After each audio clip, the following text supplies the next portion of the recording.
తరగతి గదిలో నేర్చుకున్న నైపుణ్యాలను విద్యార్థులు ఆచరణలో చేసి చూపిస్తున్నారు. వరంగల్ ఎన్ఐటి క్యాంపస్ కొత్త ఆవిష్కరణలకు కేంద్రంగా మారింది. విద్యార్థులు తమ నైపుణ్యాలను ప్రదర్శిస్తూ సరికొత్త ఆవిష్కరణలకు శ్రీకారం చుడుతున్నారు. విద్యార్థులు క్వాడ్ బైక్ రూపొందించి తమ ప్రతిభ కనబర్చారు. ఎన్ఐటిలో మెకానికల్ ఇంజనీరింగ్ విభాగానికి చెందిన విద్యార్థులు ఈ బైక్ను రూపొందించారు. తమ విభాగానికి చెందిన 35 మంది విద్యార్థులు కలిసి టీమ్ మెకాహాలిక్స్ ఆధ్వర్యంలో దీనిని తయారు చేశారు. ఈ వాహనాన్ని డిజైన్ చేయడానికి 2 నెలలు, తయారు చేయడానికి 4 నెలలు, మొత్తం దీనిని రూపొందించడానికి 6 నెలల పాటు విద్యార్థులు శ్రమించారు. ఈ వాహనానికి కావలసిన పరికరాలను వివిధ ప్రాంతాల నుంచి తెప్పించి ఎన్ఐటిలోని వర్క్షాప్లో ఈ వాహనాన్ని తయారు చేశారు. ఈ వాహనం రైతులకు ఎంతోగానో ఉపయోగపడుతుందని విద్యార్థులు అంటున్నారు. నా పేరు రాకేష్, నేను ఎన్ఐటి వరంగల్ నుంచి. మేము 35 మెంబర్స్ టీమ్. మాకు 6 డిపార్ట్మెంట్స్ ఉంటాయి మా టీంలో. Power train, steering, suspension, breaking, management. మేమందరం కలిసి కోఆర్డినేట్ అయ్యి మాకు ఉన్న కాంపిటీషన్ రూల్ బుక్ ప్రకారం రూల్స్ చదివి మొత్తం దాని ప్రకారం ఒక 80 kmph స్పీడ్ అనేది లిమిట్. దాన్ని బట్టి స్ప్రాకెట్ డిజైన్ చేస్తాం అండ్ సాలిడ్ వర్క్ ఫ్యాన్సెస్ వాడి చాసీ డిజైన్ చేసి దాన్ని అనాలిసిస్ చేస్తాం.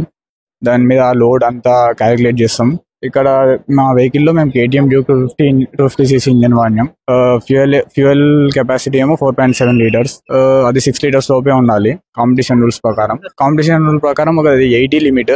సో మేము 80 పెట్టి డిజైన్ చేసినాం. ఎఫిషియన్సీ అంతా దాన్ని బట్టి ఒక 75-70 పోద్ది. రైతులు తమ వ్యవసాయ క్షేత్రంలోకి వెళ్లాలంటే బురద గుంతల్లాంటివి ఉంటే ద్విచక్ర వాహనాలపై వెళ్లలేరు. అదే క్వాడ్ బైక్ ద్వారా బురద గుంతలు, ఎత్తైన గుట్టలు, ఎలాంటి ప్రదేశాలకైనా వెళ్లవచ్చన్నారు. అలాంటి వారికి ఈ వాహనాలు ఎంతో ఉపయోగపడతాయని పేర్కొన్నారు. ఈ వాహనాన్ని రూపొందించిన తర్వాత పలు కాంపిటీషన్లలో కూడా పాల్గొన్నట్లు తెలిపారు. క్వాడ్ టార్క్ సీజన్ 11లో రన్నరప్ సాధించినట్లు విద్యార్థులు వెల్లడించారు. భోపాల్లో క్వాడ్ టార్క్ అనే ఒక కాంపిటీషన్ లో పార్టిసిపేట్ చేసినాం. అందులో ఓవరాల్ రన్నరప్ వచ్చింది అండ్ ట్రాక్షన్ టెస్ట్ లో ఫస్ట్ వచ్చింది, హిల్ రైడ్ లో సెకండ్ ప్లేస్. ఇంకా ఇవి డైనమిక్ ఈవెంట్స్. స్టాటిక్ ఈవెంట్స్ అని cost evaluation and design evaluation లో ఫస్ట్ వచ్చింది. బిజినెస్ లో కూడా ఫస్ట్ వచ్చింది. ఇది ఎలా అంటే ఇప్పుడు ప్రతి ఏరియా మొత్తం సేమ్ లెవెల్ స్టేట్ గా ఉండదు కదా. కొన్ని దగ్గర గుట్టలు, కొండలు అలాంటి ఏరియాలో వెళ్ళే వాళ్ళకి ప్రాబ్లం అవుతుంది వెహికల్స్ ట్రాన్స్పోర్టేషన్ కోసం. వాళ్ళ కోసం ఇంకా అగ్రికల్చర్, కోకోనట్ ఫార్మింగ్ అట్లాంటి దగ్గర మొత్తం గుంతలు అలా ఉంటాయి. అక్కడ ఈ వెహికల్ వాడి మనం అగ్రికల్చర్ కి పర్పస్ కి వాడుకోవచ్చు. I'm a mechanical third year student from NIT Warangal. This is quad bike made by Team Mechaholics. Our team consists of 35 people and we designed this vehicle over a duration of 2 months and manufactured it over a duration of 4 months. So the total project timing was around 6 months. This vehicle was taken to Quad Talk 2025 where we got an overall India runner-up and this vehicle won first prize in traction test, which is a dynamic event. And we got first prize in cost and manufacturing and first prize in design evaluation.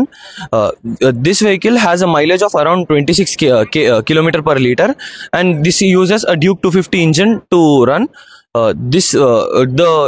Except engine, everything else was manufactured by us. This can go through mountains, water and any other terrain. This vehicle also has an attachment behind it. That attachment helps us attach any agriculture utility tools or any other different tools so that we can use it in agriculture and many other locations. And this was made under the guidance of Professor Nagashinivasal sir, who is our faculty advisor.